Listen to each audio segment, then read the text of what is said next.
আমরা বড় কঠিন সময়ে এসে বড় কঠিন সময়ে এসে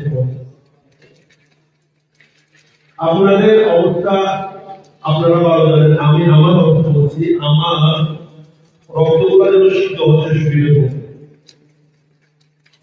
আল্লাহ নবীর সামনে একের পর এক বিয়াদবি কটূক্তি করে যাচ্ছে, আর এখন আমরা মুসলমান দাবিদার চুপ করে আছি। চুপ করে আছি। আমাদের উচিত প্রতিটা অন্তর থেকে, প্রতিটা জায়গা থেকে জোরালো প্রতিবাদ করা দরকার।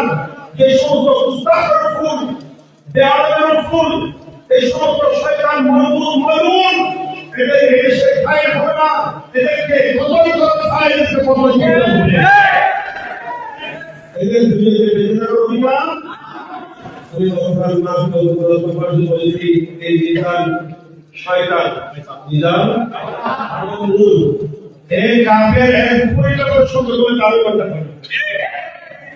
একে যে কথা বলতে পারে তাকে আমি আমার উপরকে কষ্ট করে কম বলা।